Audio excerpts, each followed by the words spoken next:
उसको work piece के ऊपर हाई प्रेशर हाई वेलोसिटी के साथ फ्लो करवाते हैं, जिससे कि क्या होता है वर्क पीस स्ट्राइक करता है मटेरियल से और पार्टिकल लेवल पे या मॉलिक्यूल लेवल पे धीरे धीरे करके मटेरियल को रिमूव करता जाता है और वहाँ से मटेरियल को हटाता जाता है।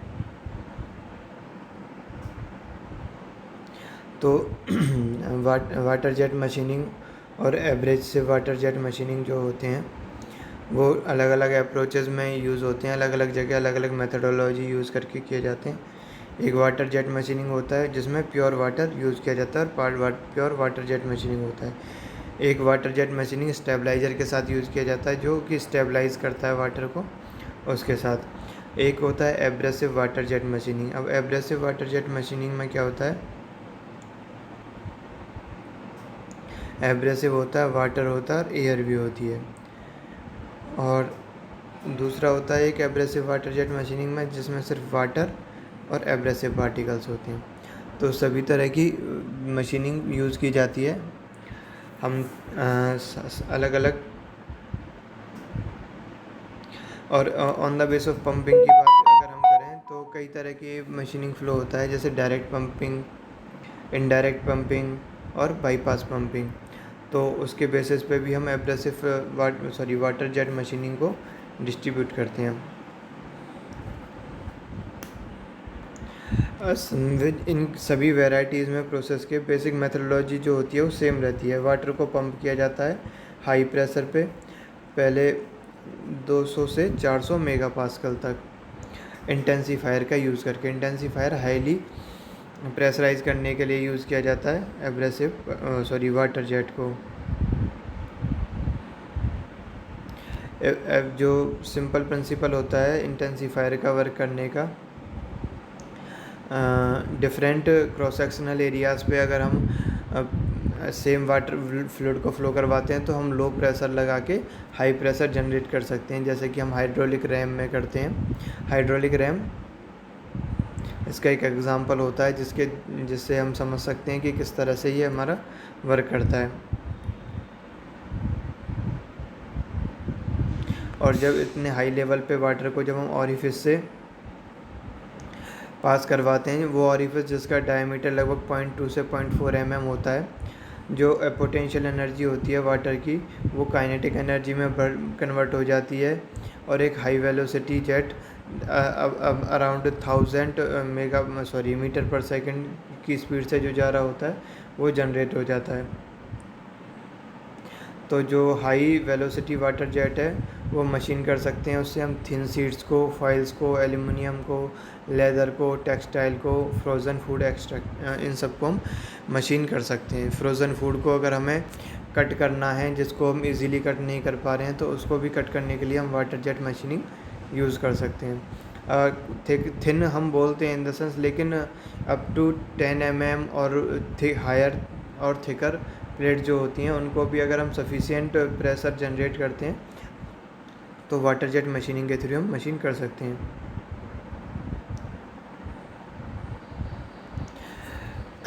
मतलब वाटर जेट मशीनिंग में जो कॉमर्शियली प्योर वाटर होता है जो कि डोमेस्टिकली यूज़ किया जाता है ड्रिंकिंग के लिए, या हम जिसे टैप वाटर बोलते हैं उसको यूज़ कर सकते हैं मशीनिंग पर्पज़ के लिए।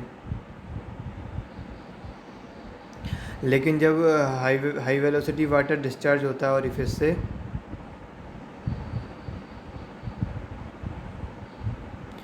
तो जो एटमॉस्फेरिक प्रेशर में जाता है तो उसकी वजह से ड्रैग फोर्सेस कुछ जनरेट हो जाते हैं जिसकी वजह से वो लेस एफिशिएंट हो जाता है। तो इसकी वजह से क्या करते हैं हम स्टेबलाइज़र यूज़ करते हैं जो वाटर के साथ मिक्स किए जाते हैं, जिससे कि एटमॉस्फेयर में आने के बाद उसकी जो एफिशिएंसी है वो कम ना हो, उसी तरह से वो वर्क करता रहे। In abrasive water jet practical like sand glass beads are added to the water jet to enhance the cutting ability by many folds। तो बहुत ज़्यादा अगर हमें कटिंग वेलोसिटी बढ़ानी है, हम एब्रेसिव नहीं यूज़ कर रहे हैं, हम सिंपली सैंड यूज़ कर ली, उसकी जगह ग्लास बीड्स यूज़ कर लिए। उससे क्या होता है कि वाटर टकराएगा, वाटर के साथ साथ वो पार्टिकल्स भी टकराएंगे तो ज़्यादा मटेरियल रिमूव होगा वहाँ से। ठीक है, तो हमने एक टाइप का जो ऐसे ऊपर पढ़ा था एब्रेसिव वाटर जेट, उस हिसाब से इसको हम मशीन करते हैं। हमने 4 चीज़ें पढ़ी थी। प्योर वाटर का हमने यहाँ डिस्कस किया था, टैप वाटर जहाँ लिखा हुआ है। फिर स्टेबलाइज़र वाला यूज़ किया था, तो स्टेबलाइज़र की क्या प्रॉब्लम आई थी उसको बताया।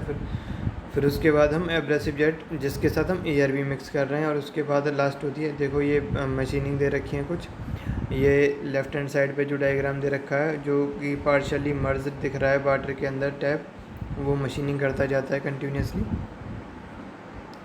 ठीक है, तो अब इनकी जो एप्लीकेशंस हैं, एप्लीकेशंस क्या क्या होती हैं। Application and material which is generally machine using water jet and abrasive water jet machining. यानी कि क्या क्या इनकी एप्लीकेशन है। क्लीनिंग के लिए हम यूज़ करते हैं सिंपली, अगर हमें कोई मटेरियल क्लीन करना है, जैसे कि आपने देखा होगा जहाँ पे धुलाई वो होते हैं, उनकी गाड़ियों की धुलाई होती है, क्लीनिंग होती है, गाड़ी सिंपली बात करें क्लीनिंग होती है, तो वहाँ पे हम एक हाई जेट वाटर का यूज़ करते हैं जो कि इसी प्रिंसिपल पे काम करता है, जो कि पूरी गाड़ी को हमारी को क्लीन कर देता है। इंटरनल पार्ट्स में नहीं करते हैं उसको, एक्सटर्नल के लिए यूज़ करते हैं, लेकिन डाउन पार्ट्स में जो मड गार्ड्स होते हैं, वो सारी चीज़ें जहाँ पे हम आसानी से रिमूव नहीं कर सकते पार्ट्स को, उनको आराम से वो क्लीनिंग में यूज़ कर लेते हैं। पेंट रिमूवल में, पेंट रिमूव करना हो तो उसके लिए हम और थोड़ा ज़्यादा प्रेशर का वाटर यूज़ करेंगे जो कि वहाँ से पेंट को रिमूव कर देगा। Cutting frozen metals, frozen meets को अगर हमें कट करना है तो उसके लिए भी यूज़ कर सकते हैं। सॉफ्ट मटेरियल को कट करना है उसके लिए भी कर सकते हैं। ज़्यादा हार्ड मटेरियल को कट करने के लिए हम इस तरह की मशीनिंग प्रोसेस यूज़ नहीं कर सकते। टेक्सटाइल लेदर इंडस्ट्री में कटिंग करने के लिए, मास इम्यूनाइजेशन के लिए, सर्जरी में भी हमें छोटे कट्स लगाने हैं तो उसके लिए हम यूज़ कर सकते हैं, क्योंकि कोई और केमिकल या कुछ ऐसे सेंसिटिव पार्ट्स होते हैं जहाँ पे किसी मटेरियल से या किसी केमिकल से कुछ करना पॉसिबल नहीं हो पाता या उसमें प्रॉब्लम होती है, तो हम ये यूज़ कर सकते हैं। पिनिंग के लिए, कटिंग के लिए भी हम, सिंपल कटिंग के लिए भी हम वाटर जेट मशीनिंग यूज़ कर लेते हैं। पॉकेट मिलिंग के लिए, पॉकेट मिलिंग इसलिए बोला जाता है, स्मॉल साइज़ की मिलिंग होती है। ड्रिलिंग के लिए भी हम वाटर जेट मशीनिंग यूज़ कर सकते हैं, टर्निंग के लिए। और न्यूक्लियर प्लांट डिसमेंटलिंग के लिए, डिसमेंटल करना हो यानी कि ओपन करना हो न्यूक्लियर प्लांट्स के किसी पार्ट को जो कि हमने वेल्डिंग के थ्रू उनको बंद किया है, तो उनको हम ओपन करने के लिए भी इस तरह की मशीनिंग यूज़ कर सकते हैं। ठीक है, अब मटेरियल्स जो वाटर जेट मशीनिंग के थ्रू हम मशीन कर सकते हैं वो हैं स्टील को हम वाटर जेट मशीनिंग के थ्रू मशीन कर सकते हैं। Second is non ferrous alloys, वो अलॉयज़ जो फेरस नहीं है, उन सब जिनमें आयरन नहीं है, हम कह सकते हैं सिंपली उन सभी मेटल्स के अलॉयज़ को मशीन करने की। अब स्टील्स में आ गए अलॉय, हमारे आयरन की अलॉयज़ आ गई, और नॉन फेरस अलॉयज़ जो हैं उनको भी हम इसके थ्रू मशीन कर सकते हैं। टाइटेनियम अलॉयज़ और निकल अलॉयज़ को भी हम इसके थ्रू मशीन कर सकते हैं। पॉलीमर्स, हनीकॉम्स, पॉलीमर्स की मशीनिंग के लिए भी यूज़ कर सकते हैं हम।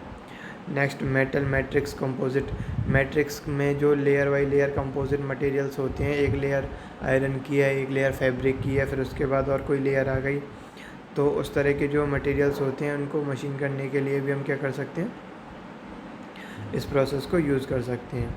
ठीक है, सेरेमिक पार्ट्स होते हैं कॉम्बिनेशन में, सेरेमिक्स को मशीन करने के लिए भी हम ये यूज़ कर सकते हैं। कंक्रीट को मशीन करने के लिए भी इस तरह के वाटर जेट मशीनिंग हम यूज़ कर सकते हैं।